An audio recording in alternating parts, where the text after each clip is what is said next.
Well, I'm hoping this next little story I'll share of Cassandra will resonate with our audience, and there will be a question at the end of this, I promise, Saundra. So Cassandra raised the question, Tony, I'm not really sure what I could be marketable for. So here's her story. She was a CHRO of a company in the health industry.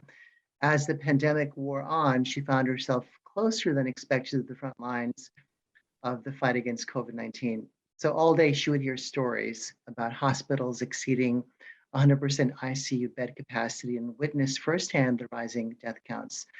So she ultimately left her role in late 2020 to tend fully to her middle school age kids. And now she's ready, roughly 2 years later, to re-enter corporate life, but she doesn't want to work in the industry she left behind for the reasons that I said.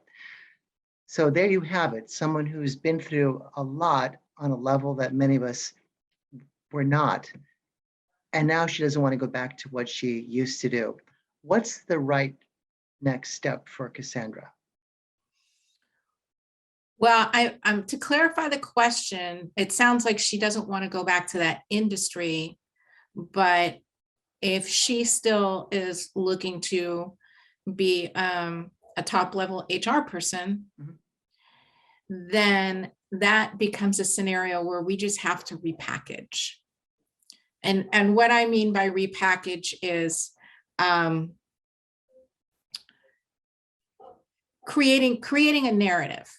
And when we're interviewing people, when we screen people, when we post jobs, when resume reviewers look at jobs, when the interviewers look at the person that they're about to interview, they make a quick assessment. We're all constantly making a quick assessment. Our brains are having 30 thoughts per second. We don't know what these thoughts are. They're happening subliminally, but in the first 2 to 3 seconds, we're going to tell ourselves a story, the narrative.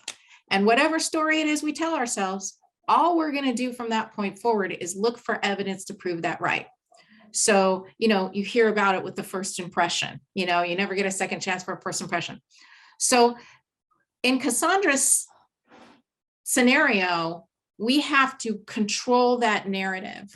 And when we look at resumes, when there's no narrative given to us, we will automatically form the narrative around their most recent role.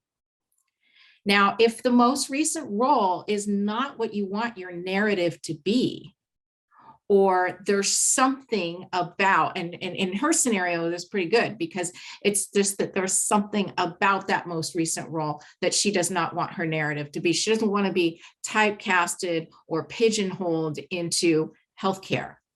So what we need to do is we need to pull out a different narrative. And for most people, that involves taking a deep dive into every single role they've ever done and looking at this value through line. What's the common thread that didn't have to do with industry to her expertise, the benefit that she brings to the table? I'm thinking of one person off the top of my head that switched to industries at a very high level. I believe it was somewhere between 350K to 400K, which is not common, switching industries. It wouldn't be considered apples to apples. And there was a value through line that he optimized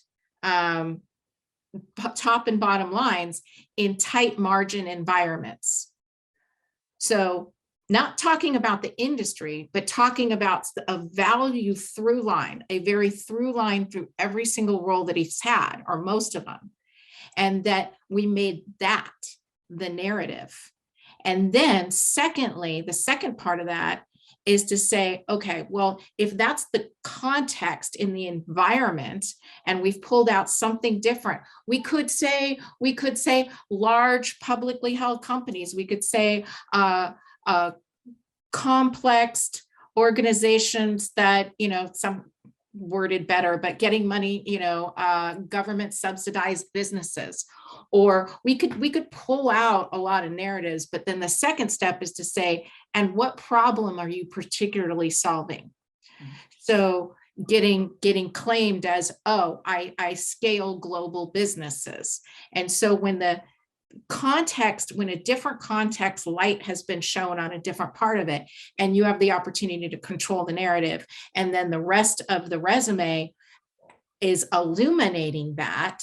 And that's why we don't do resumes off templates. I mean, everything we do is built specifically for that person, because there's no one person that's going to be the same as another.